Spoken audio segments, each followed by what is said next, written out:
on? I forgot my little. My light's on. recorder, Yeah. So I'm gonna have to depend on. And it's 4 o'clock. I'm going to call the Finance Committee's meeting to order on the 5th of February.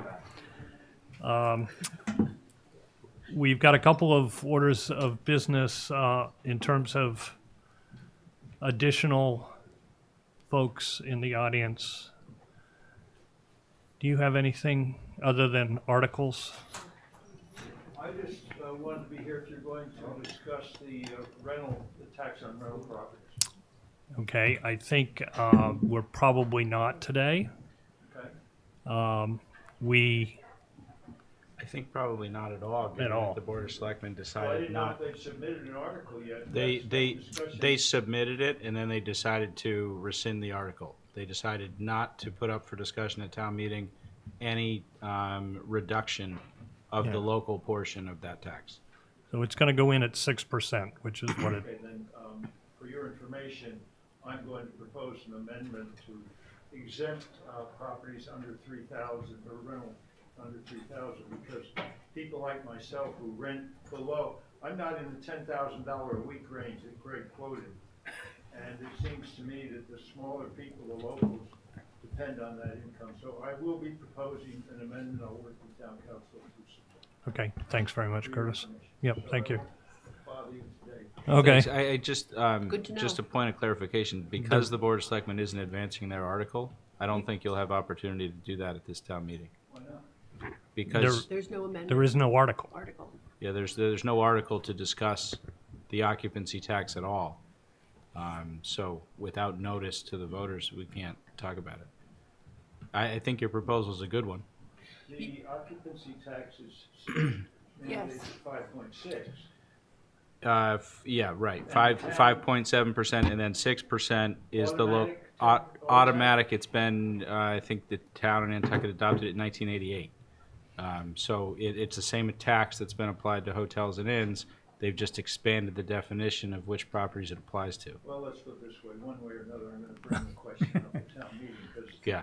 that's, the locals like me who rent at lower levels count on that money. Oh, I agree with you. Yeah. The people with the $1 million, the 25,000 a week rentals, God bless them, let them pay it, but we need some relief. So one way or another, you'll hear about it, Good. but Okay, I won't hang up today. all right.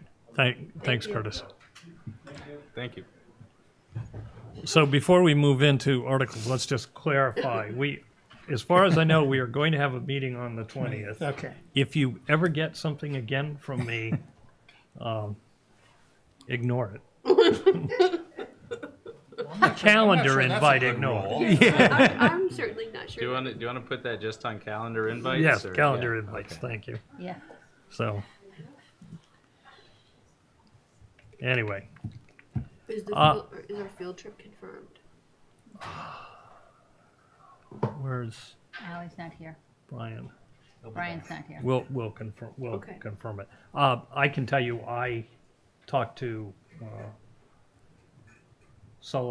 Brian Sullivan today, and he had already heard about it, and it was on his calendar. Okay. So I'm assuming we get it posted. Okay, got it. That's gonna, and that today is not Thursday, nor Wednesday, It's Tuesday. but in fact, it's Tuesday. So, anyway. So, good afternoon. Steve, we're gonna do Tobias's stuff second because it's probably a longer conversation than yours. And what we wanted to do, we have somebody from Nantucket who is here, and I don't know if you're in a butter or not, but in any event, we wanted to talk about Washington Avenue abandonment. So, Okay, well, I appreciate the. so if you just come up and 84. Thank you. So Stephen Cohen, I represent the owner of 5 8th Street, and I put in 2 warrant articles. I have seen a letter that was submitted. Is that the? I don't know which one. You're, okay. There was a letter that was submitted to the town about this, and it actually, I was really glad to see it because it gives me the opportunity to clarify what's going on, because there was some concern in it that I don't think is reflective of the intent. So, as you're all likely familiar with, the yard sale program started because the town was looking to take land that was essentially being used for free by owners, but was essentially owned by nobody and not on the tax rolls, and to then put it into private ownership, create tax revenue, create some sales price from it, and also clear up zoning and encroachment issues. And that's how it started, and it has sort of run from there and become a relatively successful program at doing that. In the Mannequin area on Washington Avenue, there are portions of it that are currently constructed as roads, and there are portions of it that are not.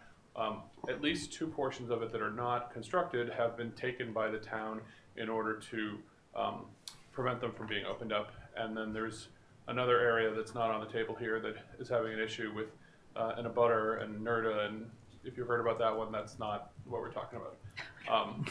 So that one is very contentious. Hopefully this one isn't. My client has 3 abutters on one side, and then there are 3 abutters on the other side. So there's only 6 people that back to this section of Washington Avenue. It is entirely vegetated, and that's the way they'd like to see it. There are 3 driveways that have been cut onto it from people who access it that way. The people who have that access would maintain it as a standard in the program. If people want, residential access, those easements are always maintained. But the intent here would be to essentially, the reason why I got the phone call was when one of the abutters of a different section of Washington Avenue basically announced through their HTC plans that they planned to acquire that section through the program and clear cut it and develop it. My client freaked out and said, I like my trees, I want my privacy. How do I preserve the land behind me and between me and my neighbors? And I said, well, this program will let you do that, because at the moment, when you have a private road, any person who has any rights in it can just come in and clear cut it and open it and make it into a road. And he sort of freaked out and said, no, I like trees and quiet and, a little driveway. And so I said, well, this program has successfully been used to do that, so let's put in a warrant article. I talked to Andrew Vorse about doing it through the planning board, which is traditionally how these are done. There was some uncertainty as to whether or not the planning board would be doing any of these this year, because there were some big policy concepts that they were looking at and working on. So Andrew basically told me, if you want to do it yourself this year. So I did. So again, my client, and then I immediately got a phone call from the neighbor on the other side asking me 2 things. Can I keep my driveway, and can I keep my trees? And I said, yes. The whole point of this is you would get your half, my client would get his half, everybody else would get their to the midline piece, and that's where we'd be on this. So from a finance committee point of view, I think what this does is it helps land that is currently being used by the neighbors but not generating any tax revenue switch to the opposite, so that it does generate that tax revenue. It also gives the neighbors a little control to prevent that from being developed. In terms of adding more development to each individual lot, the VR district has 10% ground cover, so if you have a 15-foot wide strip, it doesn't really give you much additional ground cover. The biggest lots here might get 100, 150 square feet of ground cover, basically a 10 by 12, 10 by 15 room. But because of Title V, because of the septic issues, they wouldn't really be able to get any additional bedrooms or those kind of things. So the development is pretty significantly limited there. And the additional ground cover would be pretty nominal.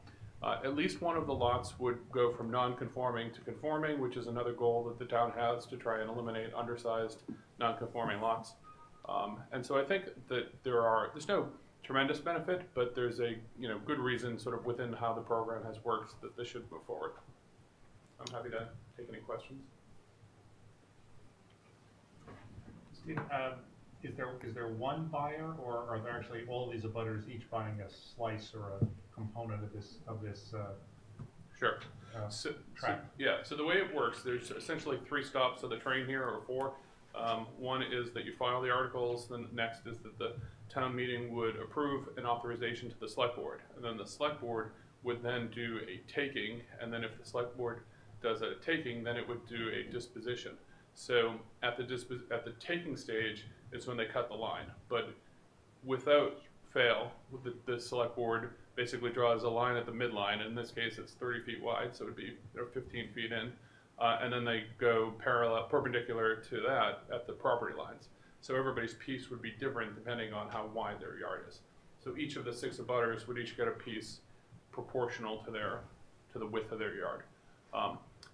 Then when they do the disposition is when the town reserves rights in it before they dispose of it. So if the town says, we want to reserve access rights, we want to reserve emergency vehicle rights, if we want to reserve utility rights, whatever they want to do, either for the town or for the neighbors, that's done at that point. And basically the town can do anything it wants because it has taken the land. So if an abutter decides they don't want to pay for the piece of land, it just stays with the town? It stays with the town, or the other abutter behind them has the option to try and get both pieces. It's pretty rare. The cost on these generally runs about $2 or $3 a foot. So, it's a pretty small cost. These will probably run for $5,000-ish, give or take. And then on top of that, a reimbursement to the town for taxes that would have been owed if it was private land, but obviously not when the town owns it. And reimbursement for legal fees and survey costs, so it's a break even for the town. So most of these trade for, at a cost of around $10,000 or $12,000, which on Nantucket is, that said, some of them trade at 50, 60, 100 grand for, different, more like beachfront or something. And of course, in different areas, the town would reserve an access right to the beach or one big beach easement or public way, if that's needed. But here, what these people are trying to do is prevent they each have a road on one side, and then this is behind them. What they don't want is to become an island with roads on both sides of them.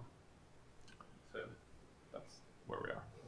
So I think the real estate committee was meeting this afternoon. They did, yeah.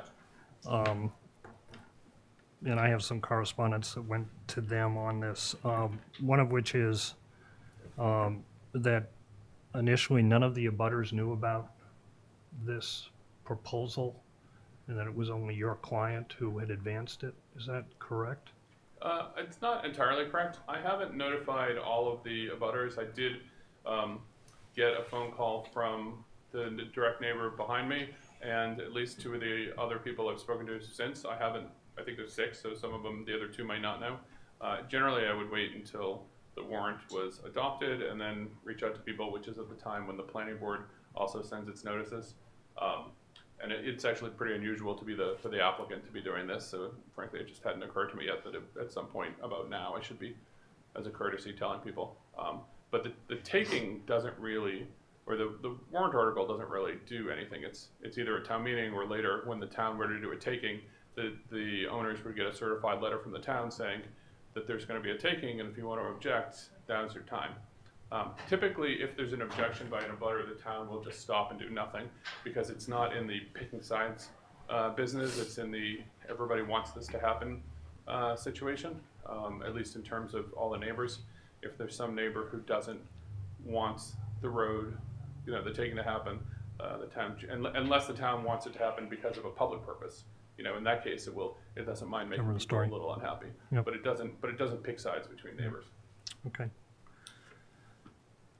I know in that letter it had said that there was some concern about someone who had an existing driveway that would be eliminated, but that's not the case. That would be maintained as is common in this program. And that would be done through an easement? Well, it depends on whether or not it would be on the piece that they were getting, or if it would go through somebody else's piece. So if it's in the piece they're getting, they just own it. But if it goes through somebody else's piece, the town uniformly takes the position that any access rights that are existing would be maintained. And in fact, anybody who doesn't have one can have one bite of the apple before it moves forward. But in this case, everybody already has access and doesn't really need to. The other issue that was brought up is that in this case, your client, if they picked up the additional property, would then have sufficient ground cover to install a pool, which they currently don't have the right to do. Is that a correct assertion?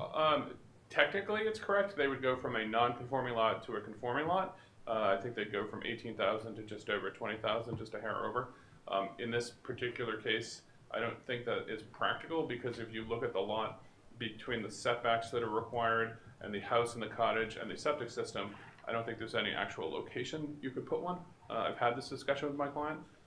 They would love to see it happen, and I've told them that if all they have to do is come up with a invisible septic system or tear down their cottage.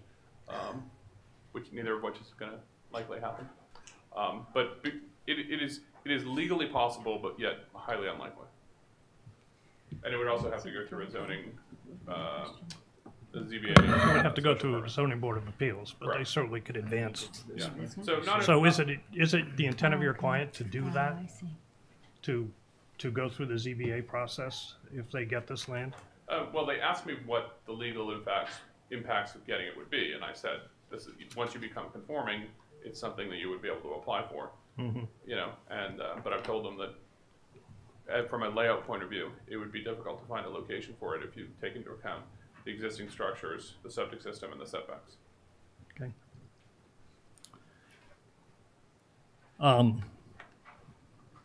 I should also say that there's already at least one, if not two pools there, and there are two other lots that are already conforming that could have them if they wanted, and two other lots that are small and would be still too small. So it wouldn't be as if all the lots would suddenly have that issue. Hmm? No, I was just looking at it Yeah. on the map. Didn't see any pools. This guy's Yeah, going. there's at least one now in the middle Yeah. on the south side. From the And then air. there's two others on I think it's the east end that are big enough if they wanted to, they could have them. Is there any opposition to this, Stephen? Well, that letter from some Nantucket residents who are not abutters seemed highly concerned, I think, with additional development and growth, which I think is a legitimate concern, but not, I think it was a little overblown compared to the actual amount of ground cover that would be available under this situation. Okay, thank you. Hang in there, Janie, My turn? your turn. Thanks. If you'd come up, identify yourself, and Do I go to the microphone? Yes, you please. do need to, because you're, But I don't face this way. no, you can face whatever way you want, but, Yeah, Well, really, I usually have a guitar in front of me. But I have no guitar. Anyway, I'm Janie Hobson DuPont. I live at 11 Washington Avenue. I am here representing Alyssa Piscucci, who couldn't be here today. She is the abutter that has the driveway. And I actually have an email she sent, which I would like to read for her. I also am here representing Nantucket residents, some abutters, some not. So first, I would like to read you Alyssa's email, if I can find it.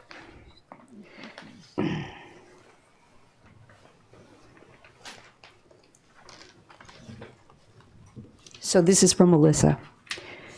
and who is she sending it Alyssa to? Piscucci is the owner of 291 Nantucket Road, but that's her old address before she changed her driveway to Washington Avenue. So, Mike, who is she sending the email to?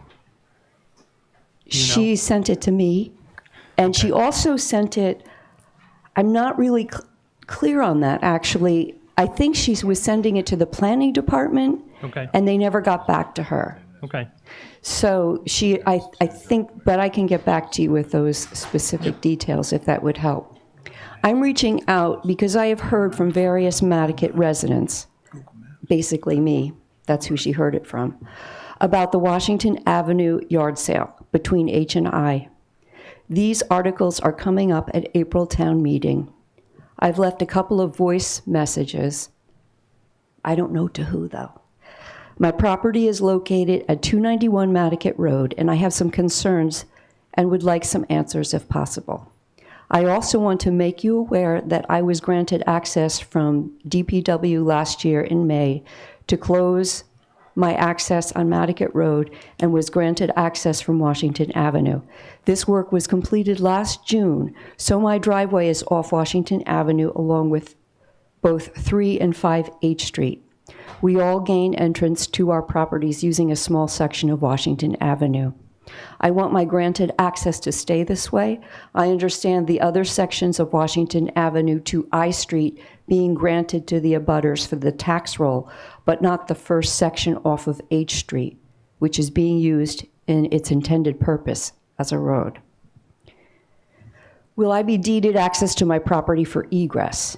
It was a huge safety issue as to why I applied and received an approval for the change from DPW, pulling both in and out of old 291 access, that's her old driveway, Nantucket Road. Both directions looking out has a rise. Starbuck Road across from it has a shuttle stop at Starbuck and H Street. And H Street is 100 feet west of the old access. I have children, and so does the neighbor who frequents the house during the season. We are worried for the safety as well as the general public safety of the road. The traffic has increased exponentially over the last 5 years, especially going to Millie's, and with the endless gravel and construction trucks flying down the road. There have been numerous incidents and skids that happen out in front of my old access. It has become a dangerous meeting point. On another note, my current address is 291 Nantucket Road, but I'm planning on submitting an address change. Oh, this doesn't really apply to you, but she's going to apply for an address change to Washington Avenue this coming spring. My house faces Washington Avenue, so I would be requesting a Washington Avenue address. Who and what do I do to proceed with this request? Most appreciated, Alyssa Pascucci, and then she gives her phone number. So that was her concern. And her main concern, of course, was still having access to be able to get to her driveway. This has been a real education for me to learn about government and like all these little laws and stuff and the process everybody has to go through. And I just started this like a few days ago, so I've been learning a lot. So that's from Alyssa. And now I'm here, I guess, to represent a broad group of Nantucket people that are part of the, it's called, what is it called? There's a Nantucket plan to keep the VM, it's village. The VR, the village. Village residential village. Is it residential village or is it? Village residential. Village residential plan, which sort of tries to keep Nantucket in a village-type setting, to keep that ambiance. So, and this includes the Nantucket Area Homeowners Association, other Nantucket residents, Washington Avenue abutters.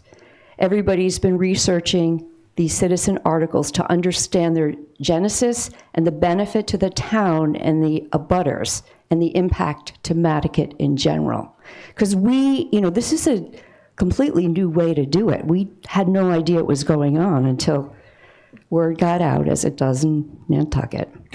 So I basically have 4 points about this, 4 concerns that I'd like to share.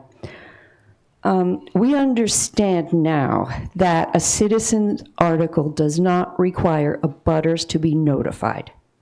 But that is not a very open, equitable, or transparent way to address the needs and concerns of the people of Nantucket. Should this yard sale be allowed to go through, it would create additional density, which is exactly what the Nantucket Area Plan seeks to avoid. Point 2, by adding this yard sale area, the person who bought 5 H Street could then seek a special permit for a pool.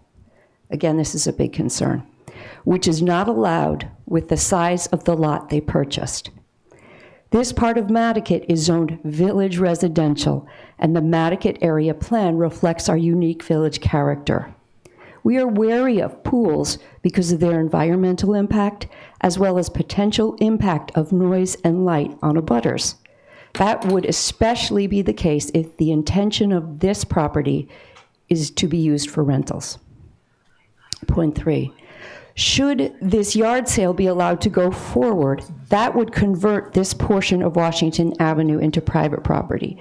That would create an untenable situation for an abutting homeowner. This single mom has spent considerable time and money to establish Washington Avenue as access to her driveway for safety purposes, with approval from the Department of Public Works. She did this with the reasonable expectation that Washington Avenue would continue to be a viable road. If that portion of Washington Avenue is sold, she would no longer have access to her driveway, which may not be the case now, since what we heard. And then my last point. The sale of this paper road might set a bad precedent. This could happen to other Nantucket residents, as there are so many other paper roads here. If one abutter uses this method, lacking openness and transparency, to buy a paper road without the knowledge of their neighbors, this could lead to bad consequences. So, to wrap it up, I mean, I did personally today speak to close 24 people. Many of those people are year-round residents, and some of those people live other places in the winter. And I talked to every single person and presented it in a very open way, and no one seemed to be in favor of this. Especially the pool thing. I mean, it's really good that maybe Alyssa will keep her driveway. That's a real big concern. But the pool thing is a big deal. And everybody I spoke to today felt the same way. And in this political climate, that's amazing.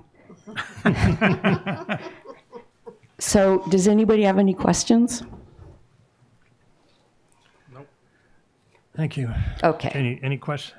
Any questions? Great. The real estate committee met this afternoon. I have no idea what the disposition, but I suspect we will hear from them. I was there, if you want me to tell you. Go ahead. So I can't obviously represent them, but I was there. I will say they voted, I think, to take no position on it, not to recommend it or be against it, with the idea that they have a list of things that does it create waterfront access, does it have a public access? You know, they're basically looking at is there a municipal or public benefit, and because it wasn't closing off any of those, they felt that there was no reason for them to. It didn't come into any area where they have a concern. So I think they were sending a letter to the town manager saying that they didn't have any for or against, and it didn't touch any of their areas. Okay, but they did not take a position. Right. I think their letter says we don't take a position because it doesn't address it. None of our issues come up here. Okay, great. The real estate committee is a non-binding advisory committee, basically intended. Well, they were originally established to provide advice to the finance committee on exactly these kinds of situations. They've now morphed sort of into the role of advising on what price the land ought to be sold for. So we're hoping for a little bit more help from them on this issue, but I guess not. Yeah, please just yes, step up. Because I forgot this. Somebody said this today. So real estate values in Nantucket, I'm going to put this into my own words. Real estate values in Nantucket are growing. And one of the things that makes real estate values so valuable are when you put a pool in. And I hate to keep coming back to the pool, but that's a big concern of ours.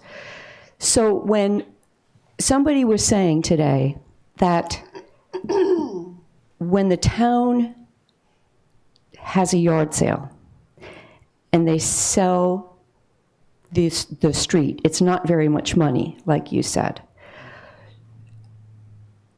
So, but shouldn't the town get more for that? Because if this increase in property by the abutters that get the property increases their real estate value, shouldn't the town in turn get more money? It's just, it seems that the town is giving up future access to this road. Supposing like in 50 years we need the road for rising sea level prices. And that for some reason the town needs this road or another paper road.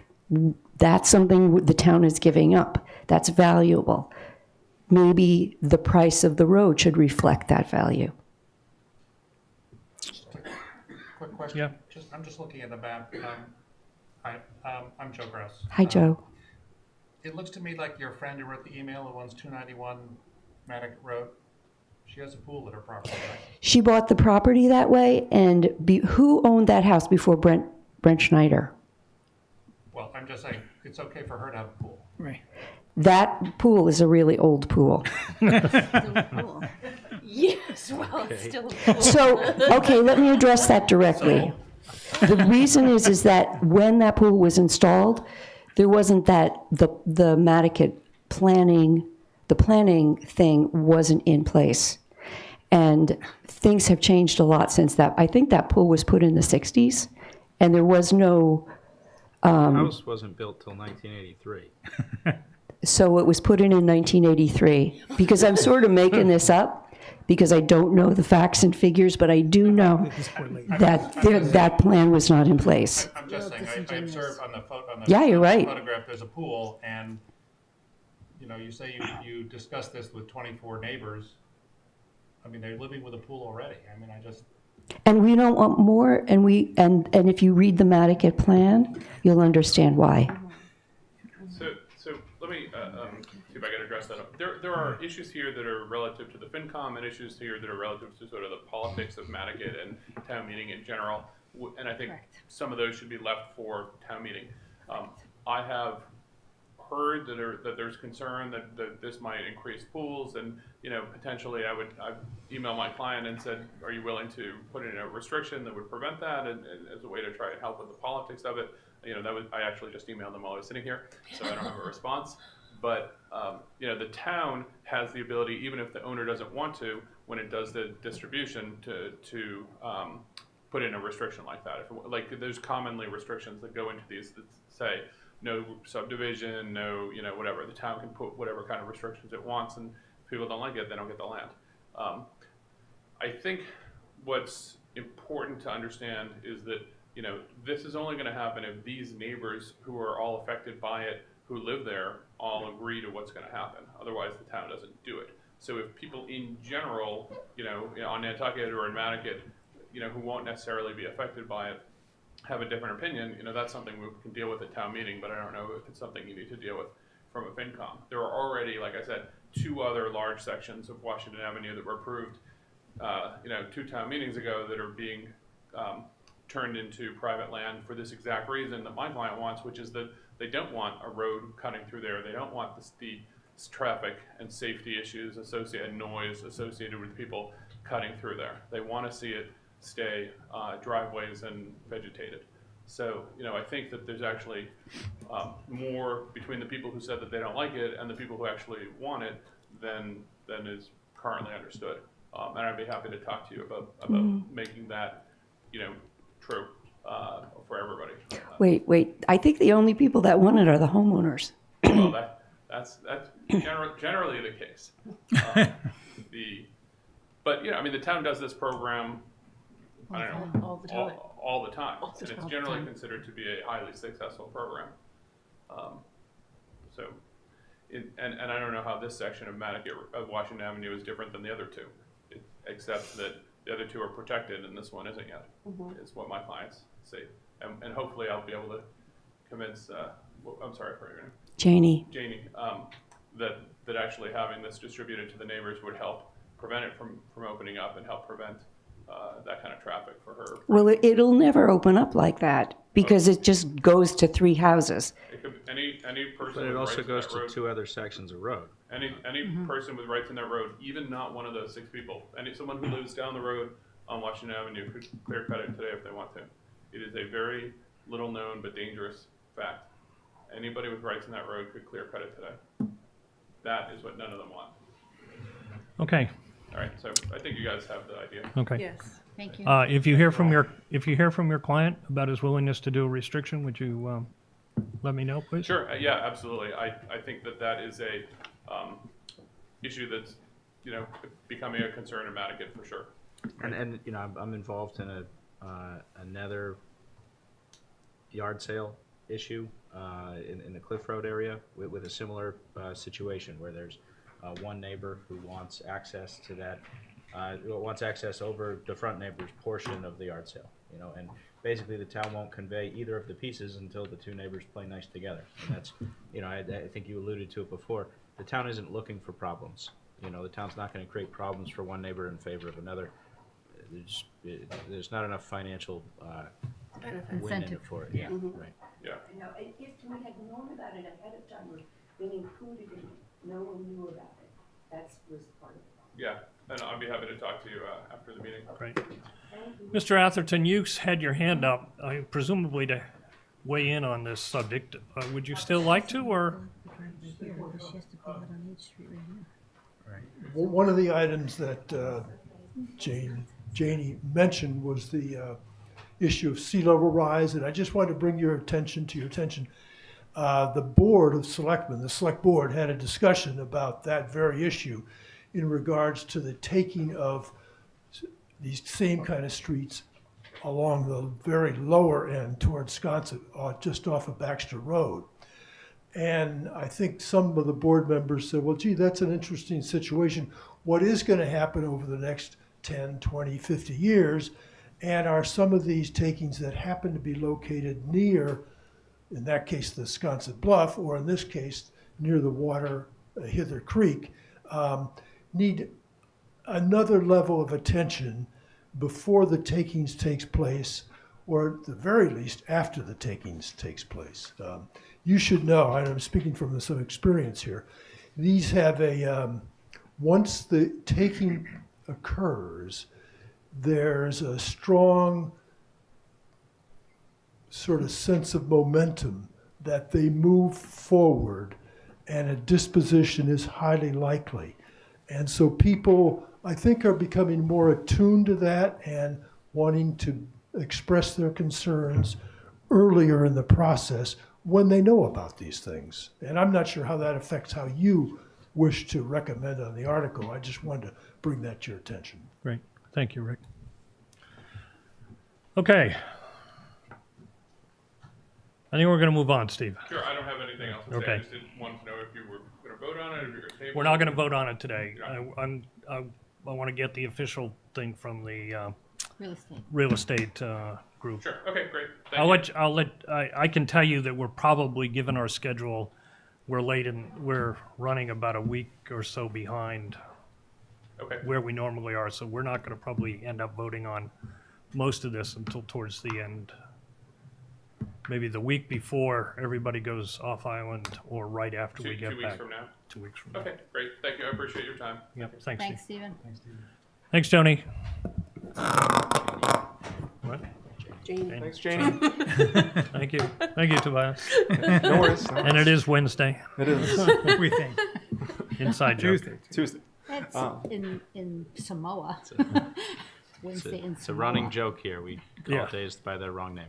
We don't know the day of the week. We Yeah, have no FinCom idea. humor. It's really good. it's very special. But on this special day, So, David. okay, so just so so Tobias is here too, and Rick, Brooke is here, Tucker is here for either moral support or lend data and information.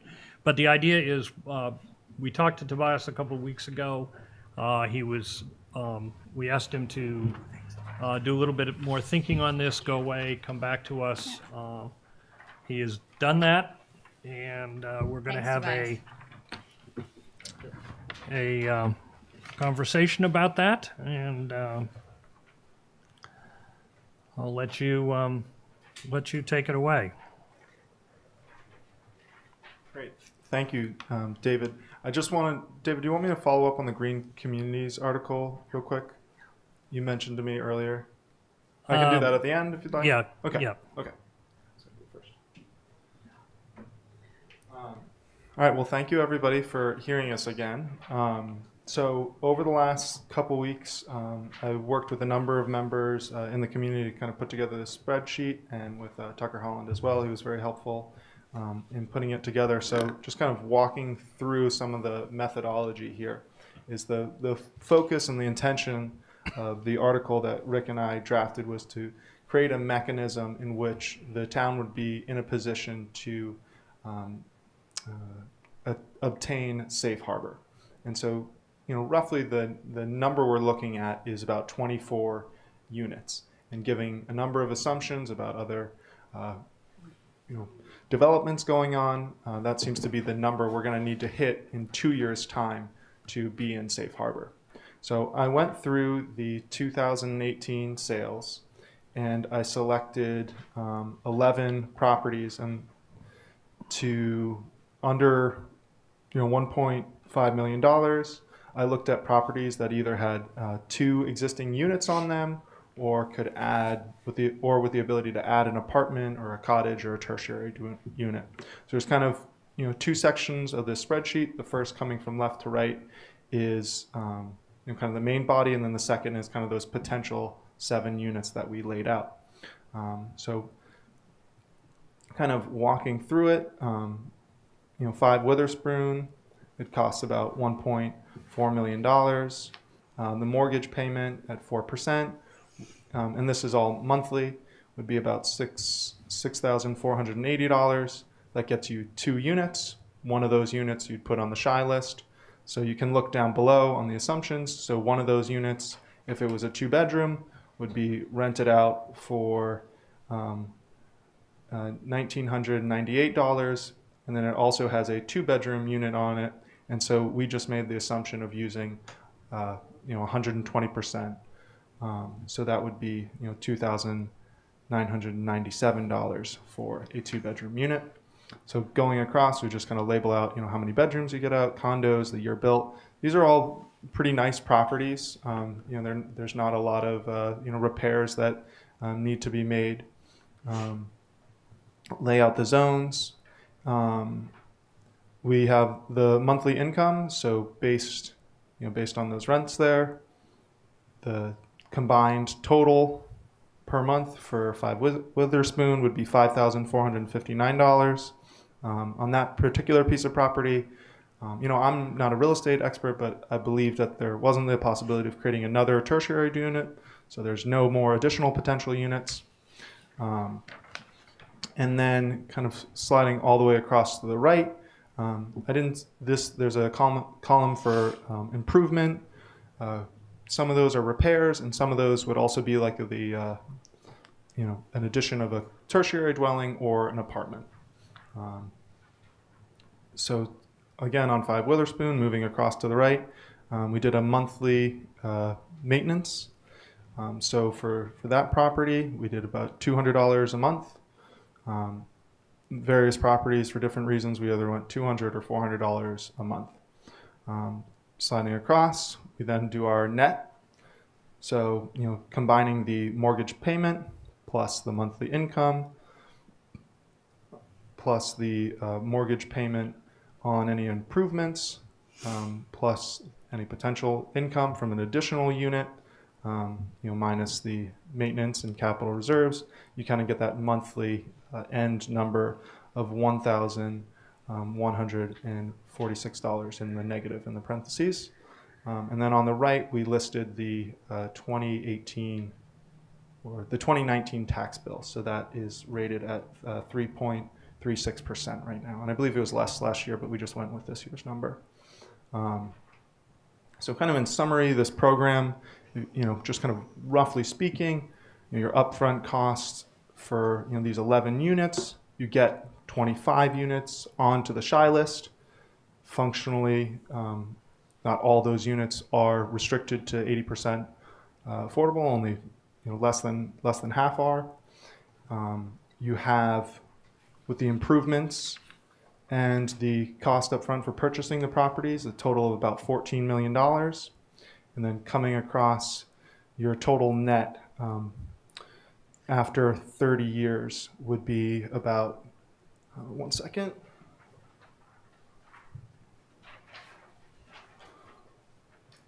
Your total cost of the program as a whole would be $1.8 million. Plus the tax bill that we're not collecting. Yes, yeah. Which And so just, sorry, I should have added that up, I apologize. Which would be about $1.1 million over 30 years. So the total cost would be about $3,043,000. It's about $3 million. Total cost out of $14 million. Okay. And we made a lot of assumptions here. We tried to be thorough in our calculations and thinking about these things. And so there's a lot of other potentialities, but we'd really appreciate your feedback. And we were kind of surprised at the numbers. We tried to go through very conservatively and put these numbers together.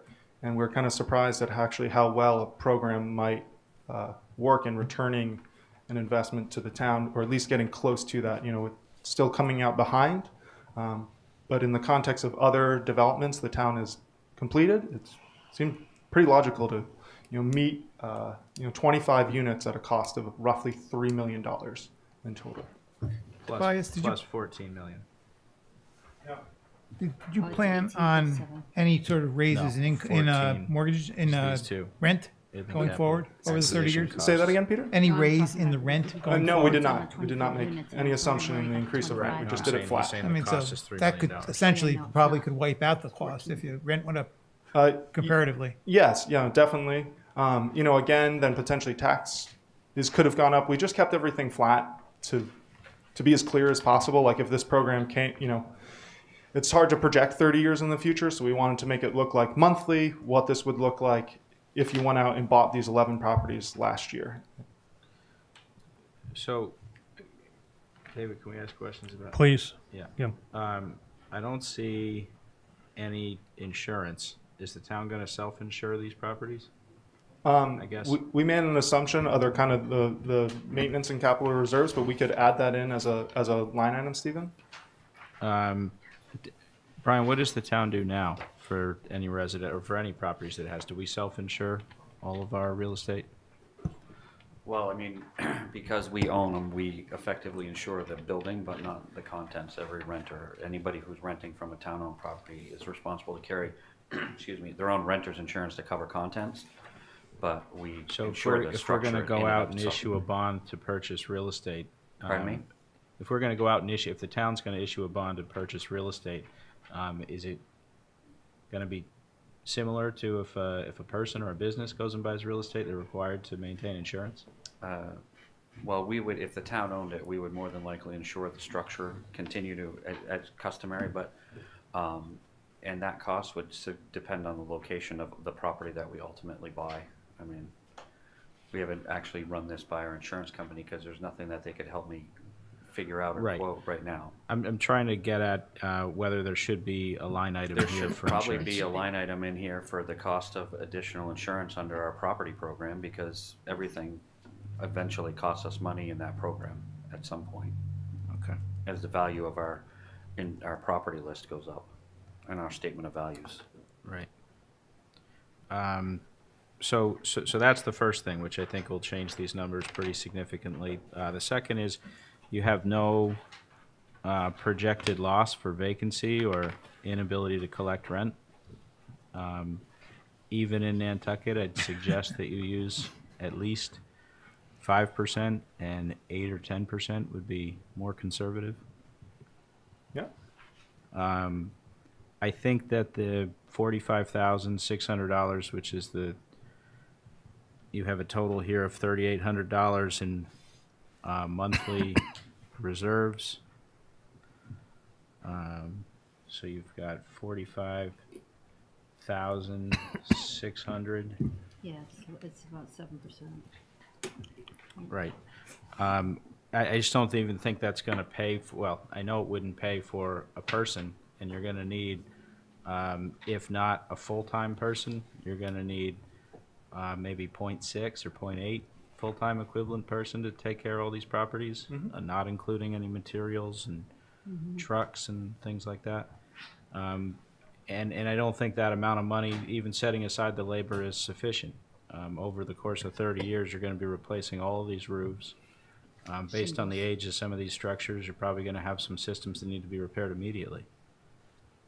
These buildings all have really nice systems, just to be clear. But I do hear your point. I mean, my office sold the 2 Evergreen property, and it's nice, but it wasn't built recently. You know, it's got 22 years on that furnace, 22 years on that roof.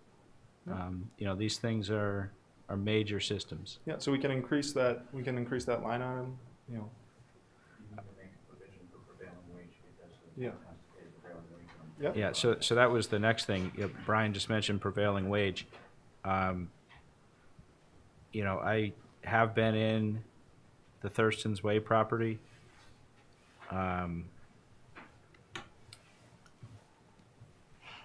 I don't know how you'd create a tertiary apartment out of that for $25,000, prevailing wage or not. I mean, just materials to create a second means of egress, a new kitchen. I mean, you're talking about a lot more money. And, you know, I'm not familiar, and I don't think anybody in the room is intimately familiar with all of these properties, but I think that might be a similar case right down the line. And my point is just that, you know, these numbers aren't as conservative as maybe you hope they'd be. And I don't think that you're coming here trying to gloss over what are going to be some high costs. I just think that this isn't an accurate picture at what the costs are going to be. Well, I think ultimately, you know, these are projections. We're trying to work with you, so totally appreciate it. Yeah, definitely. Yeah. We want to make these better. Again, I'm not a financial consultant. I'm here trying to, you know, preserve the interest of the community in controlling our zoning. Right. So this is a mechanism to do that. And I applaud you for that. I just think that if we're going to ask voters to sign on to something, we need to be clear about, you know, what the costs are going to be, and this paints far too rosy a picture. Okay. Under this scenario, how many units get added to the shy list? Under these 11 properties, you would get 25 units added to the shy list. Existing plus potential, Joanna. So, yes. If you go but over doesn't that to mean they all, 7, doesn't that mean they all have to Under be potential 80% is AMI 7. units? No, they don't all have to be Oh, 80%. got it. Brooke Yeah. would- I did the same thing earlier. I was like, what? So if a property has more than one unit on it, a percentage of the units, 25% of the units on the property have to be at 80% AMI. So if you've got primary and secondary, or primary, secondary, tertiary, only one of the units has to be at 80% AMI, and the others can be at different price points. And they would all qualify, as long as they're rentals, they would all qualify for the shy list. Sorry, that's in my face. So that's the advantage of doing multiple units on one property, because then you could bring in a little bit higher rent to mitigate the cost, I think is what this shows. So hope that helps. No, Mr. Chairman, could I just make a general comment with Please. Tobias? I think the intent of the spreadsheet and the numbers is to respond a little bit to your questions from a financial point of view. And I think it's what I would think of as a first draft. I think both Tobias and I and anybody else involved in this are happy to make any changes that people think are appropriate.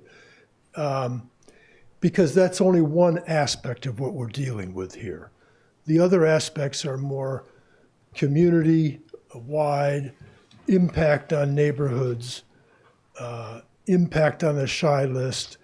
This is not intended to be an article that has to be implemented in totality on day one. It might be a permissive article that can stand aside for 2 or 3 years, and we could find ourselves at some point where we need 3 units to close out a safe harbor for another year before we get to 10%. And if we have this already permitted in the hip pocket, so to speak, it gives the town an extra tool. Mm-hmm. So I think what I would hope you do is take some general considerations such as I've just mentioned, equally important to the hardcore numbers. It's like the loss of real estate tax revenue if these end up being owned by the town. The town already owns units, and we're losing the tax revenue on those units. We're not putting the hard numbers to them. They're providing housing for town employees, which is an important element. But at some point we get so sophisticated in this, we're going to go in circles and miss what I think is the main point of the article. That's my perception. Thank you.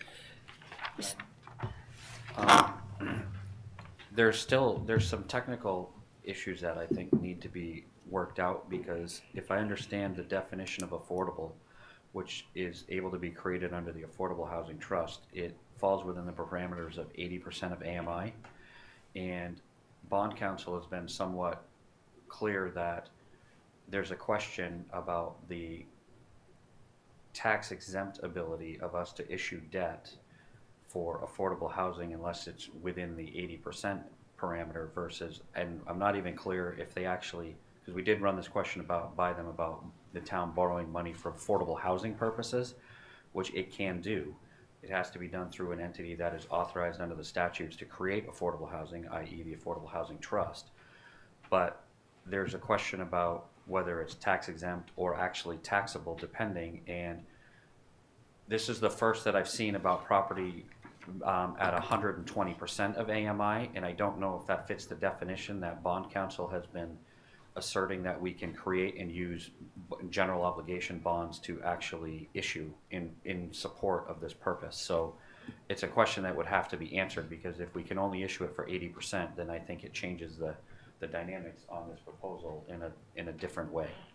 So, and like I said, this is the first time that I've actually seen this proposal, so in this breakdown and what the structure would have looked like, or else I would have probably included this in the question when we asked about it, when we did the ballot question. So just to kind of, not to throw a wrench in it, because I do support affordable housing, but we have to make sure we can do it under the guidelines or the expectations that everybody has for this particular article. And what's the basis points difference between Between taxable and between non-tax? 60 and 75. So we could be looking at a rate in excess of 5% potentially, depending on when at what time we went into the market, if we had to issue this as taxable debt. Okay. Question for, Oh, sorry, for Rick and or Tobias. What you're calling mortgage payment and the improvement mortgage, that's really the apportionment of town borrowing. Again, in other words, you're not going to put mortgages on these properties. The town's going to borrow a lump sum of money. So this is really just for your P&L. You're apportioning that the town's debt, if you will. Yeah, I think it's just a technique to get some numbers started here. And, you know, one of the interesting problems of submitting an article like this is that, in general, the town administration doesn't provide all the support that they do for their own articles, which is understandable. That's just sort of been the policy. And I appreciate Tucker's help all along, and we'd be happy to work with Brian as much as the town makes him available, because this really is meant to be something for the town. You know, it's not Tobias and Rick's article. It's meant to be a community approach to dispersing affordable housing impact on all our neighborhoods. So I think if we approach it that way and get all the numbers that people want to know, and I agree town meeting ought to know what they are, just as in any other proposition like this. So that's, Joe, that's a good question. We need to put down a little bit more specifically the assumptions so people know where the numbers all came from. Well, I'm sorry. No, go ahead. I just wanted to add it, because Stephen, I thought, brought up some good points about the expense structure, and that this may be not as conservative, or should be more conservative. The other issue is the one that I think I brought up when we talked about this the last time, is that the town is basically buying a set of assets at market prices, in this case $14 million in this model, that as soon as you start charging below market rents aren't worth $14 million anymore. And now I'm not quite sure, having sitting here thinking through it, I'm not sure who really bears that loss, but you know, the asset goes from 14 to $8 million, some other number that is represented by a sub-market rent. Now that's part of what the town's willing to do here. We're willing to subsidize by, you know, you're subsidizing down from market rate asset to an affordable asset. But I think that there ought to be some way to quantify that, and I'm not sure I'm smart enough to do it, but the town ought to know that too. You know, Sure, I would. would. In effect, you're going to spend $30 million and own all these homes, but they're not going to be worth $30 million anymore. And you're going to have to maintain them at market prices over time. All of those kinds of questions are good questions. It's sort of like the subsidy for Sachem's Path is X. It in effect is written off by the town. It's not recorded as an asset. So I hear you. All the town contributions to any number of affordable housing efforts. When the town makes a contribution to the Affordable Housing Trust Fund, it don't think it's setting it up as an asset, saying it's worth $3 million after they spend it on whatever. These are expenses. The town's willing to commit its tax resources for those purposes. I think, part of the problem here is that, maybe town administration hasn't made all the resources available to you, Rick, and to you, Tobias, because the town administration doesn't have the resources available. Maybe we just don't have the people to do this. And that's, part of my concern. It's not just the financial cost of operating these houses, it's who's going to do it and how well. I don't think that this is close to a complete pro forma, and I'd be happy to lend, my limited expertise to help make it a bit more complete. But it's not likely to be complete in time for town meeting voters to have a chance to digest it and understand what the full costs are going to be. But again, that would just be getting at the cost point of it. There's a whole nother section here. Who's going to monitor these things and who's going to advertise them and make sure that they maintain compliance with DHCD regulations to stay on the SHI list. These are major concerns.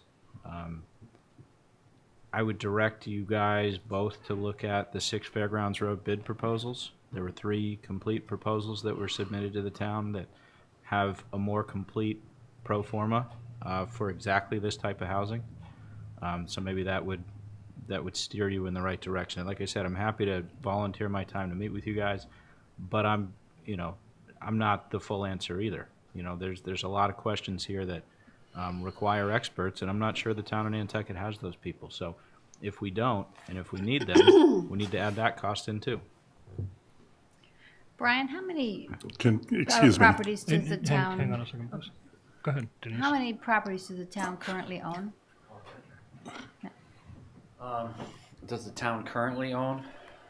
You mean Just properties that we use for housing or Yes. in turn? yes. 1, 2, 3. 6. Yeah, 6 properties right now. And who manages those now? Well, DPW or the school, because a couple of them are the school directly. Okay. All right. Thank you. Great. Peter? The Harbor and Shellfish Advisory Board has a meeting here at 5 p.m. Are you guys going longer? Yep. How much longer? Till we're finished with this. Does that mean 6 o'clock, 5:30? Yeah, I think 6 o'clock. We'll be out. We'll be done by 6. Okay.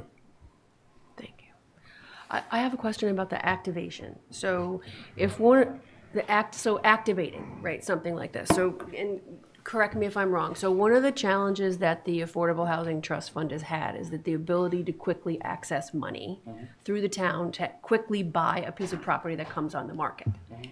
So how would this be different, right? Because wouldn't it be the same thing? We're just giving, essentially, if what we're doing here is, if the Affordable Housing Trust needs to become the borrower, we're just authorizing them to spend more money than they already have in their Well, no, because banking account. the way this is actually would be done is that the town would issue the general obligation bond, and we would, there's a lot of moving technical parts on how to do this, but ultimately the town would own the property, but because the bond is being issued to create affordable housing, we would essentially have to create a lease with the Affordable Housing Trust Fund or any other entity that's authorized under the statutes to create affordable housing. So the town would be the effective borrowing entity, and then we would have a lease with the Affordable Housing Trust for some nominal fee for the right to use the property that way. Okay, but how, I guess my concern continues to be the issue of how quickly they can access. I can borrow money, and see, the thing is, you have to remember that the Affordable Housing Trust Fund wouldn't be buying the properties. The town is the entity that issues the debt, and they're the ones that buy the property, and then there'd be a lease for affordable trust, and I can borrow money in 3 weeks or less. Okay, so getting the the ability money to purchase the property quickly is not going to be an issue. Because that's been a challenge for the Affordable Housing But Trust. that's a challenge because of the amount of money that they have, that's been allocated to them to not be a player or be able to participate in some of this. Or the requirement that the select board have to approve. For $100,000, any expenditure over 100,000. So there are other, I just want to understand well, what a the, funding source or the funding piece might be one of their impediments. There are other impediments that they have that are not related to how fast I could go borrow the money, because I can do that very quickly. but so this article doesn't have those kinds of restrictions. So No, once because we, it authorizes the town to borrow the money, and Okay. I simply would go to market and then appear before the select board. They would know, I already know I was gonna do it, and they'd authorize the issuance of the debt. okay, And then we'd work in a lease. There are some other things that I think probably Rick and Tobias and myself should sit down about, because one of the things about doing this is that I can't just run out and buy a house. I have to follow procurement law under chapter This 30 is kind of what I'm getting go at. procure these. So it's not as simple as seeing a house and running out and buying it.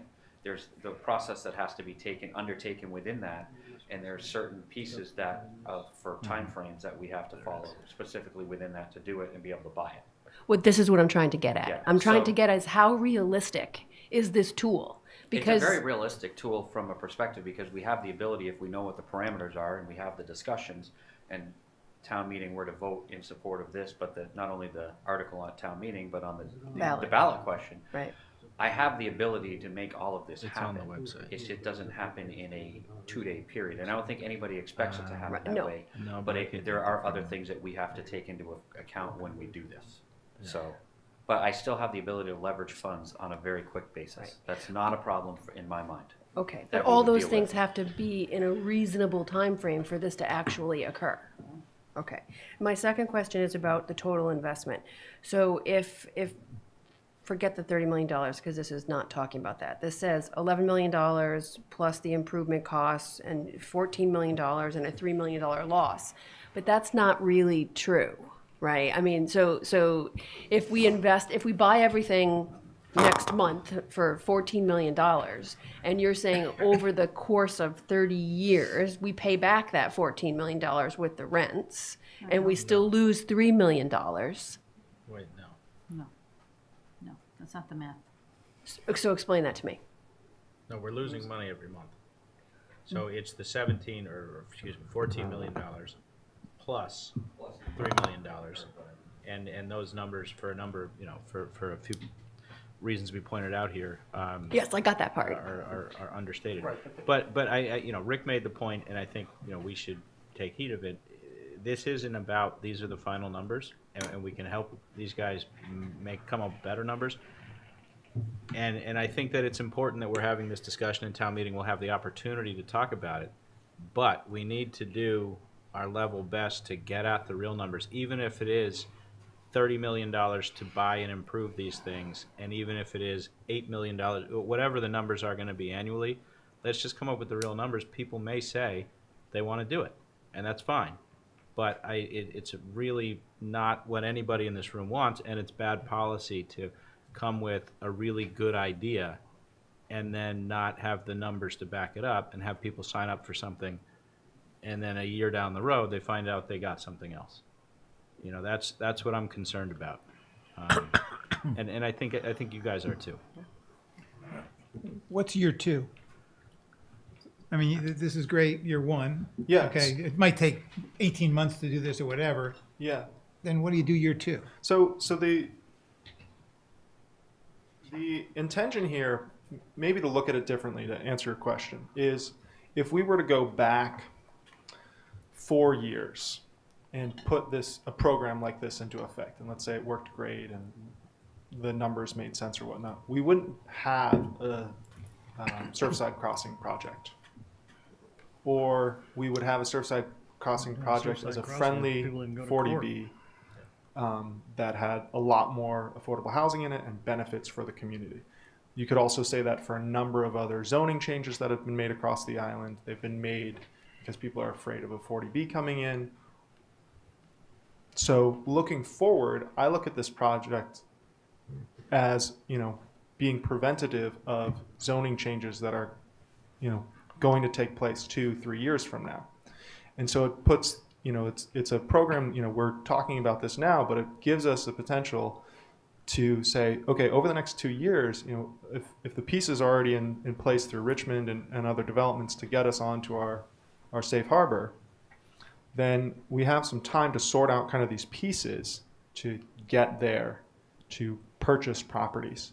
In regards to like kind of year 1 or year 2, we laid out kind of this pro forma of 11 properties. In my mind, you would never buy all 11 in 1 year. You might buy like 5 in a year, and you'd hold on to them, rent them. You wouldn't even necessarily turn them into, you wouldn't even rent them at 80%. You'd get all those pieces, and when you needed to convert units onto the shy list, you'd execute it at that time. So to go out, let's say we go out 2 years from now, and we're at, this program has gone into effect. We bought the units, and you know now we're at year 2, and there's a concern about maintaining the shy list. Well, there's a number of other properties that are in the works to maintain that. And furthermore, we get closer to our 10% total number. So it's not just about safe harbor, but it's actually once we reach the 10%, we no longer need to kind of maintain safe harbor in an ongoing capacity. So there's a couple of things about that that make the logistics of this, and I think you've accurately described them, that you're not going to be able to do this all in 12 months. But that means that the goal, one of the goals of getting 24 units on the shy list, so we get that half of 1% that the law requires in order to grant a year, and Tucker, you'll correct me if I'm wrong, you get 1 year of safe harbor if you produce half of 1%. So outside of any other development, we need 24 units to be produced through this program. There will be other development, at least, we're told maybe this year there'll be enough units added to the shy list from the Richmond project that we get 1 year. 2 years. So we get 2 years from there. Hopefully, by that point, the lawsuit's over and 6 Fairgrounds Road provides an additional 2 years. So the 24 units maybe isn't the magic that maybe that's not the magic number. These can come on as they will. So maybe we can drop the 24, from what we're talking about here. Let's think about getting over the top of the 10%, because these are unlikely to help us get to any safe harbor in the short term, I think. Sorry. Tucker Holland, the housing specialist for town. Just so on that point, sort of over the top, if right now we have 121 units officially recognized on the list, we have 23 units that are in the process of being added. Effectively, we are at 144 units. Richmond, as currently contemplated, would add another 244, 6 Fairgrounds, depending on how that goes, at 64. If you assume that Surfside Crossing, that something is going to happen there, and say that's 20 units, that brings us to 472 toward the 490 that we are required to have.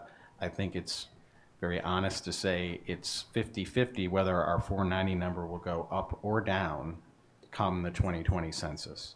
And if it goes either direction it goes, I would be extremely surprised if it fluctuates by more than 20 units either direction.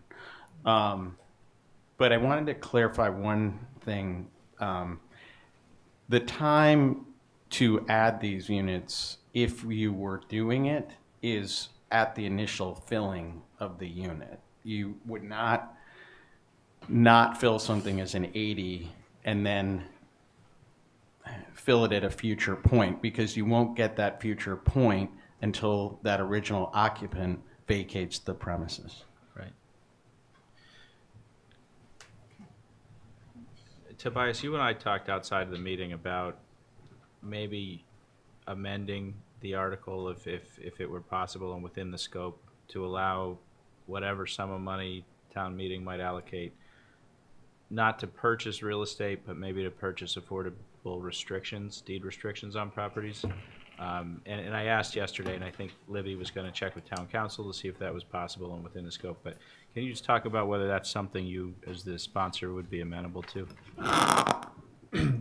So, you know, in general, I'm amenable to anything that kind of gives us control over our destiny as a community, controlling, you know, just traffic, growth, zoning, making all those decisions. I know Denise, you know, did a great job hosting like a Nantucket 2030, 2040, and there was a large concern about, you know, talking about sustainable development as our community grows. And just, you know, how we're going to evolve and not just being a tourism-based economy. So I see this as a mechanism in that conversation. I know David attended that as well. And, you know, there was a large sentiment that, you know, sustainable development is important. To get at, so generally I'm amenable to working with the board. You know, I think we're all in this together to try to solve housing issues. And so I really appreciate your thoughts. In regards to what we talked about, Stephen, as far as, or just to explain for the boards, and Stephen, correct me if I'm wrong, the idea would be to, you know, have essentially a fund in some capacity to then purchase deed restrictions on pre-existing properties.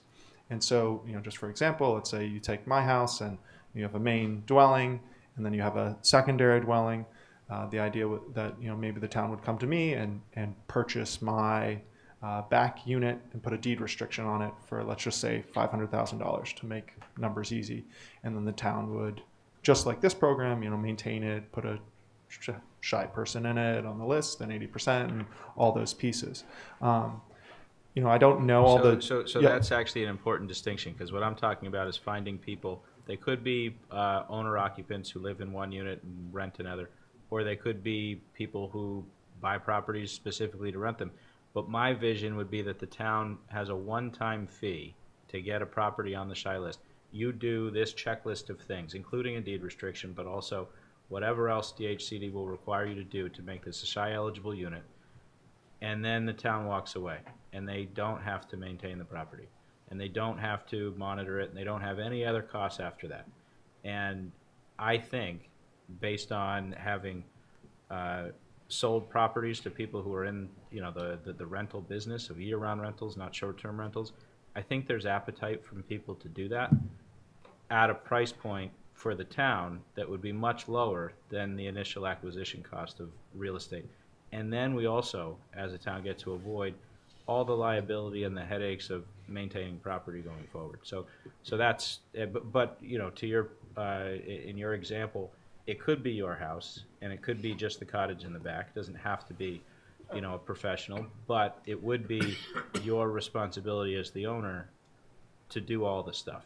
And the town doesn't have to staff up to do it. The town doesn't have to worry about, you know, new capital projects in the future to upgrade everything. Well, I'm glad I got your head thinking now that, you know, we brought this article before you. So that's good, Stephen. You know, all good thoughts. I think, you know, those need to be examined more. I think we should talk about that more.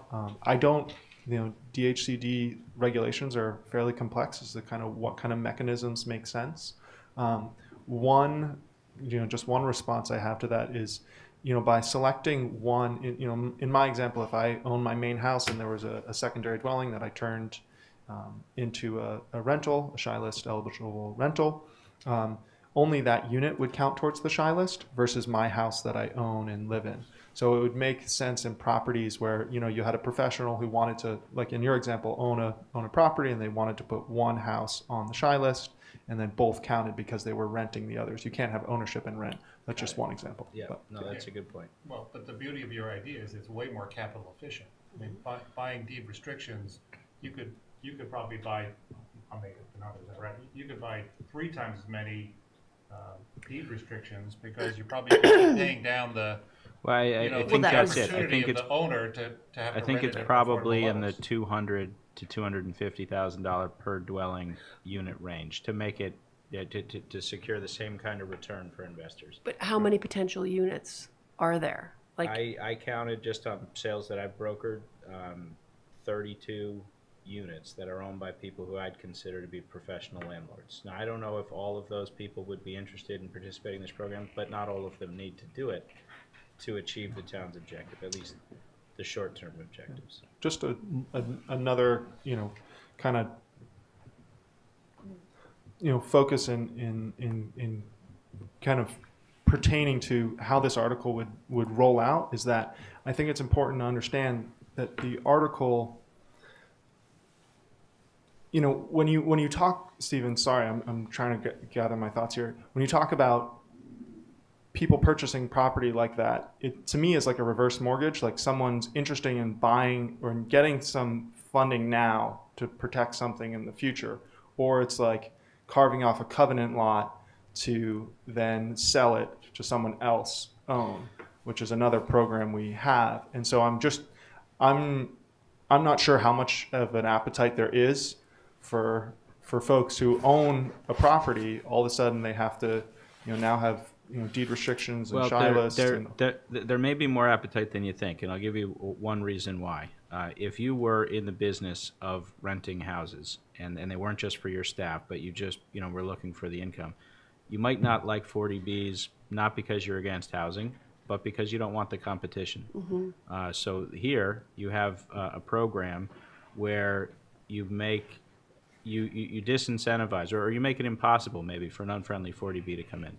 You also disincentivize anybody from building additional rental units. And I'm talking about a big player like the town. You know, the town doesn't have to go out and build housing because the housing exists, and they can just, you know, if Cliff were here, he'd tell you that he has apartments that he rents that might be shy qualified in terms of the rent that he's collecting, but there's a bunch of hoops you have to jump through to go through it. Now, if he were given a check at $200,000 for each unit, and he had a duplex, $400,000 might be worth jumping through those hoops. And I think there's other people out there like him. Yeah, so let's sit down and, you know, and work on that. I'm definitely open. You know, that's part of, you know, why I brought this article forward, you know, with Rick is, you know, we hear these concerns about affordable housing, and, you know, like Eisenhower said, you know, if you can't solve the problem, blow it up. You know, think big picture. And he didn't mean just use a bomb. He meant think bigger. So we're trying to think big here. I think you probably want to use the Eisenhower building the road system, but instead of blowing up. You know, Here's bias.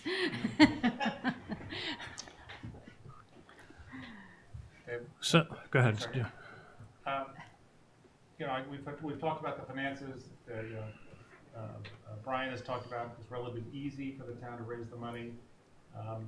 If this does pass at town meeting, sort of what are you going to do? I mean, how are you going to actually, you know, create this entity or this organization to identify, acquire, rehabilitate, run a rental? You know, how's that going to work? Yeah, so, you know, that's a great question, concern. I think, you know, kind of a couple kind of pieces in my mind, or kind of three pieces. One is, you know, you need to have an entity that's identifying the properties and deciding which ones to purchase. Ultimately, the town will be doing that, but I think in conjunction with the Affordable Housing Trust Fund, that would kind of make the most sense currently.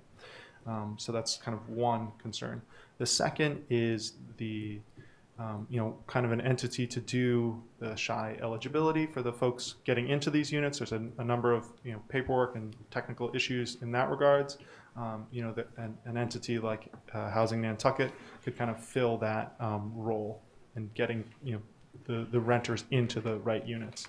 And then kind of the last piece is, you know, maintenance and, you know, maintaining the physical buildings. And I think there's, you know, a possibility in working, you know, with other, you know, Stephen just mentioned there's, you know, 30 plus folks who maintain properties on the island. So I think there's definitely a possibility of, you know, working with local people and other entities that manage buildings and properties and putting a program in place to make sure those properties are managed. You know, so the town has you know, I think Tom Hanlon does the landscaping here. I don't see many people complaining about it. You know, there's not DPW guys out here. They just mow it. It's done. It's beautiful. It's nice. And there's a possibility for the town to have a similar relationship with a property manager to manage these units. How wedded are you to the $30 million number? I think big. So 30 million. You know, there you go. I mean, I appreciate your enthusiasm. I'm just thinking sort of more practically. I mean, you know, there's a lot of moving parts here, as we've been asking questions about, in terms of actually, you know, beginning this sort of enterprise. You're not really the issue of the 24 units getting safe harbor seems to be fading in terms of one of the initial requirements of doing a large $30 million worth of assets. I mean, if I don't know a number, but if you were to say, let's do $5 million and see if we can buy 5 to 7 houses in the first year, see if it works, would that be acceptable to? You know, maybe another way to respond to that is because the article, again, is permissive, and if it gets through the town meeting and through the ballot, at some point the select board and town administration and the Affordable Housing Trust all have to step up to the plate as representing the town and saying, yes, we want to work, now it's ours, and answer that kind of question. But I'm not sure why you'd want to take the 30 down when you could always do $1 million, $5 million, whatever number you need to get on the shy list to work on safe harbor. At least that's my take, Joe. So that it may take more than 5, but you're not, hopefully the town's not going to get ahead of itself. Let's just put it that way. I'm just thinking about whether selling 5 million, and no magic, I just. Yeah, you mean going through town meeting with a lower number? The ballot, whether you might get that through and be able to prove the concept, as opposed to, at this stage, let's just, you've got this fascinating idea, but there's an awful lot of infrastructure and meat that needs to be put on the bones of the idea. Well, we have a, at least to my understanding, the warrant and the ballot are going forward, so that's kind of where we're at, Well, but you're the proposers, you guys could, I think you could. Well, I think the ballot's gonna say 30 million anyway, Ballot's right? gonna say Oh, 30 the million. ballot, that doesn't. Well, Ballot's done. But doesn't it say up to? Doesn't The it ballot say? Doesn't say amount of anything. I think the right now. ballot doesn't have a number in it. Ballot, a ballot question does not have any indication of what the dollar is. Oh, okay. That's done at town meeting. The ballot just says, can we exempt the debt that we just approved at town meeting from Proposition 2.5? It does not have the number in it. Right, it's true of all the debt exclusion articles. That's good. Brian, is there anything legal that's involved in terms of this goes back to a question I brought up before, the town bidding against individuals for properties and raising the price? I mean, it's essentially that's what's gonna happen, I think, on a desirable Well, I mean, property. the town has to go through the procurement process. There's some certain steps under 30B, Chapter 16, which is the acquisition or disposition of real property. But we're not exempt from still going through it, and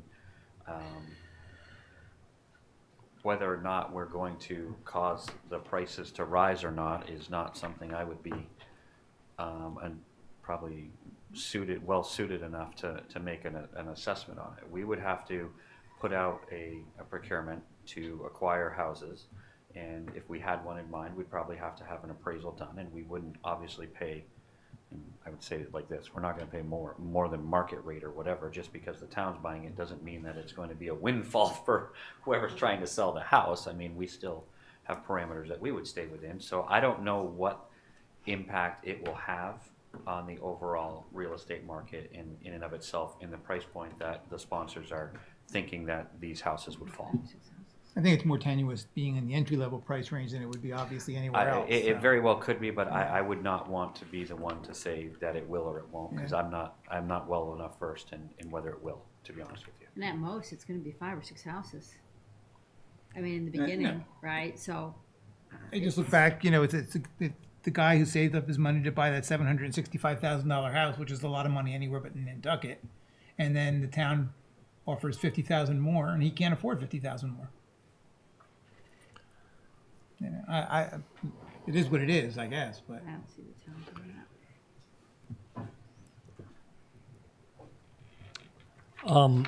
that. You have any other questions? Here's what I'd like to see and ask you guys for.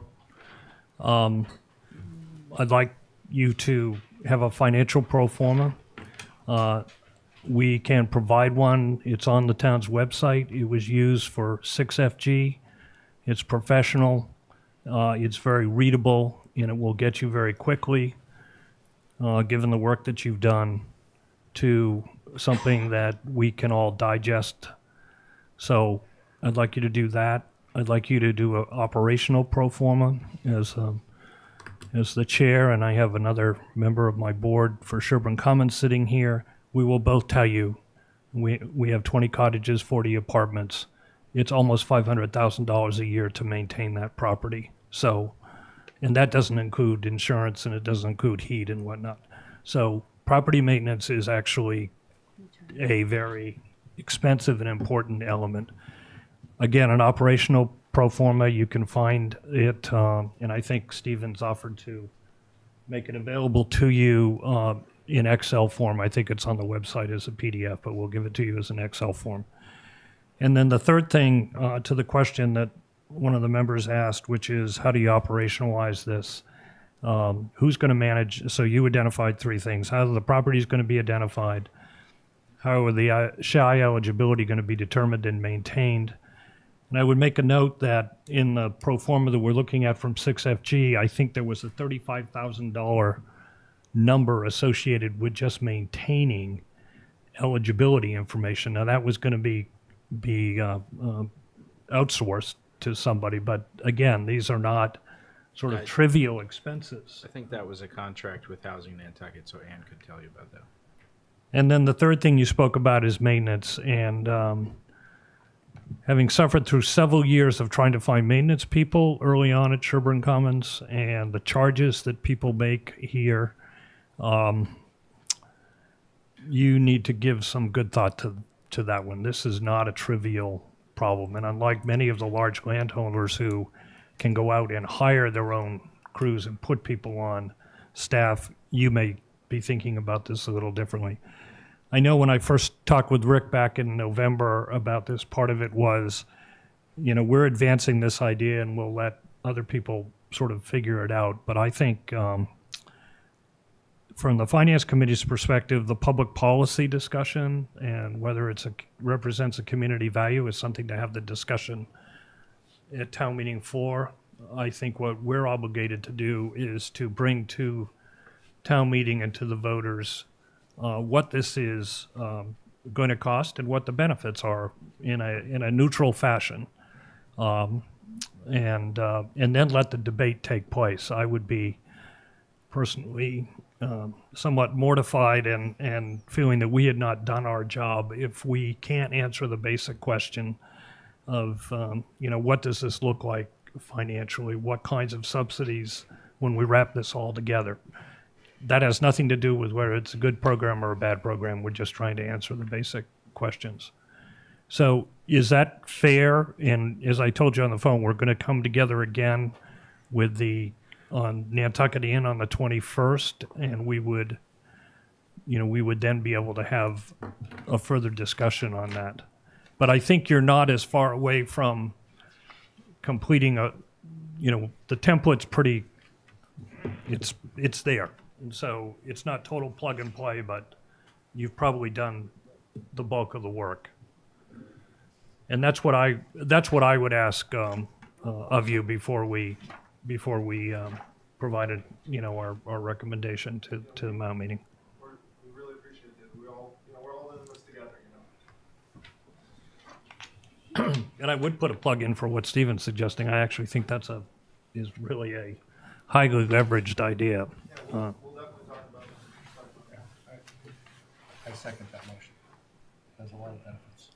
And it's currently, I can tell you from the conservation land perspective, it's an approach that's taken, quite frequently. So anyway, any other questions for these guys? No, thank you.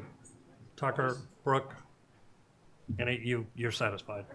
You don't have to get up and say anything. You don't want to. No, the only thing that I want to say is that the Affordable Housing Trust has the idea of buying down rentals into putting deeded covenants on rentals to bring them down to affordable levels. It's something it's on our plate or in the toolbox that we're considering as part of our strategic plan. So we're sort of already, it's on our list. Sure. So I just want to say, okay. great idea. Do you guys have a number in mind of what? We don't yet. So where we're at is we've identified the programs we're interested in fleshing out in more detail going forward, but we haven't, the strategic planning process got us to the point of prioritizing, and now we're gonna be putting meat on the bones for these various program ideas and figuring out, what the cost per unit is for the various levels, and then of course with the data platform information, figuring out, what directions we want to go and what makes the most sense, both from the shy list perspective, and, you know, that's one number, and then overall, what's the housing need and what's our best way to get there? So, best ways to get there. And let me add, more directed at Tucker, if you guys, if the Affordable Housing Trust Fund goes sort of in this direction, you should engage, you know, one of your real estate finance colleagues somewhere to put this together to show landlords exactly how it pencils out, because I think there's probably a lot of people that might be interested in this program if they're suffering through having to you know, they're not getting the rents that they want, and this would be a way to goose that income. Yeah, no, I think what Stephen presented was very compelling. And just so you're aware, you know, we're working with some experts through MHP, both on another evaluation as well as what you're talking about there. Great, thank you. Thank you. Just one. Really appreciate the conversation. Just a last comment. I graduated in 2007, and I woke up to 2008 and kind of the financial crisis we had. And I like to look back after having done, you know, the community did the housing production study and looked at kind of what happened from 2008 all the way till now, and the transition of housing units from the year-round community to the summer community. And I like to think that a program like this can be proactive in, as the economic times, you know, could or could not change in the future, you have money to operate and enter the market and make purchases or buy down mortgages at a time that's appropriate for the town. We went through and we did these performers based on, you know, 2018. So just keep that in mind. We're trying to look towards the future, having seen what happened in the past. Thank you. Great. Any more housing discussion? So one other item for Tobias.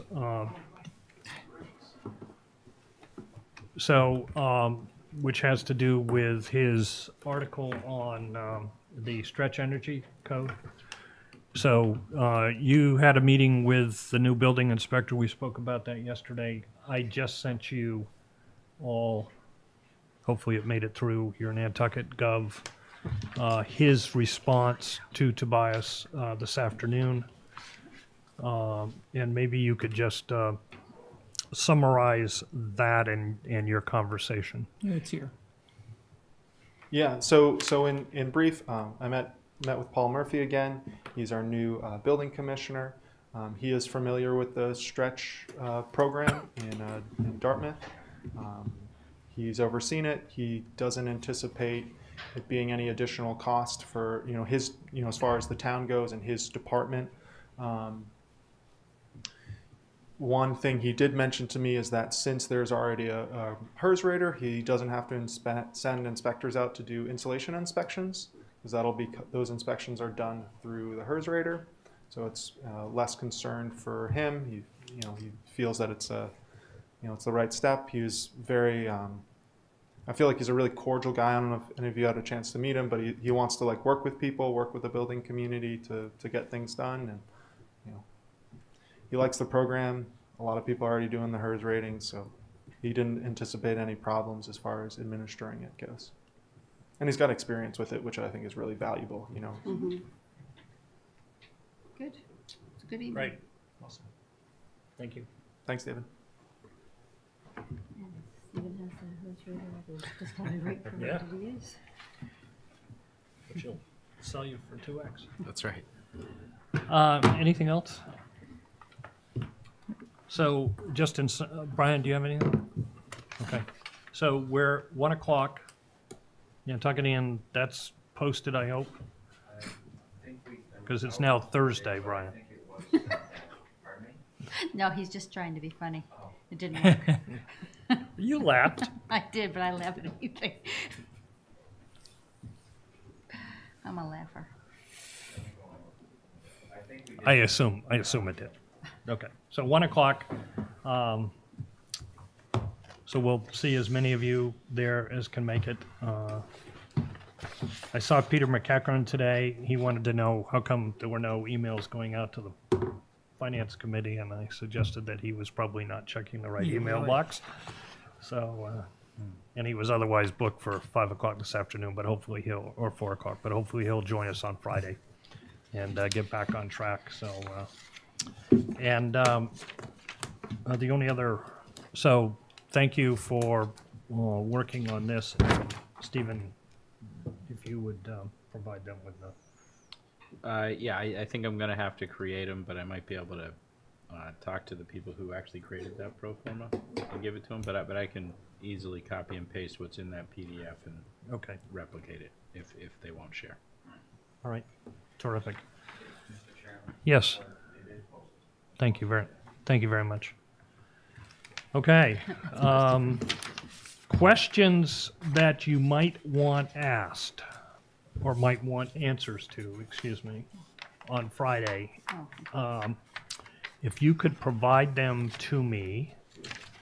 Do we really know enough about it to let you know what our questions would be? Well, okay, that's fair, but so Well, interested in. Who's going to be there to answer questions? Tucker and Brian?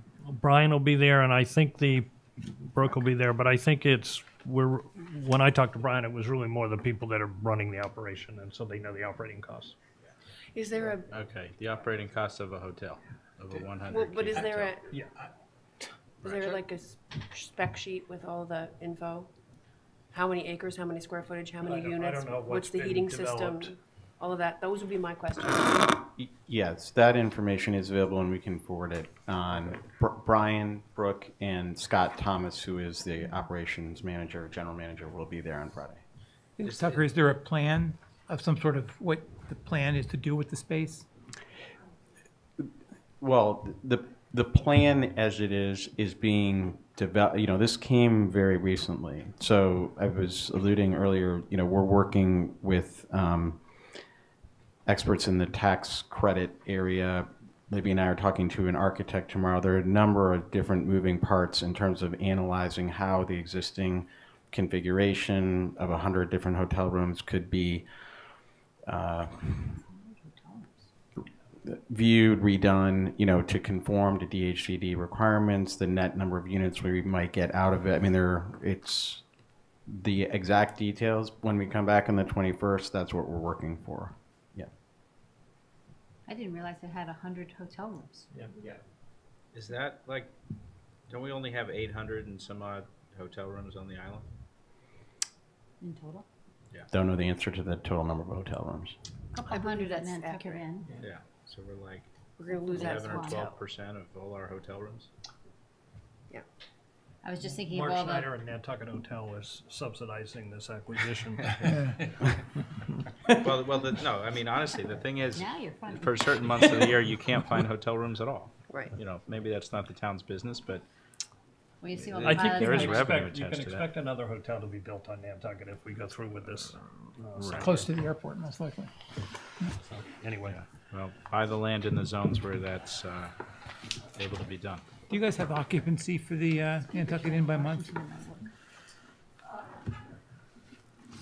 So the stat that I stuck out in the report that you'll get forwarded, I think, the package we were given at the Affordable Housing Trust last week, their occupancy in the high season runs at like 96 to 98%. Wow. So, and they do have some occupants year-round. There are TSA agents and so forth that are living in the hotel now, even though they're officially closed. They have sort of a bit of a side deal with the TSA, so. Interesting. They're open, April to October is their season. Where do they stay? And I think they have the largest commercial kitchen on the island. 100 rooms. They do Two indeed. people on a roof, so it's 200 people. That's what Mom's the Kitchen. property manager said to me. I think that's what it's right? called. Yeah. So pilots, Interesting. TSA Interesting people, to see it. you know, always see people crews sitting on or the planes, I would assume that's most rooftop of the. terrace. Yeah, Where do the airports mom's pick up? mom's kitchen, best breakfast on the island. I read an ad that said that. Somebody's one gonna have to time. build a hotel. Yeah. I never got the chance to try it. Maybe I missed out. For No, they'll be open one more season. Okay. I've never had it either. All right. Thank you very much. Motion to Okay. adjourn. Thank you, guys. Yep, thanks. See you Friday. Return. Thank you.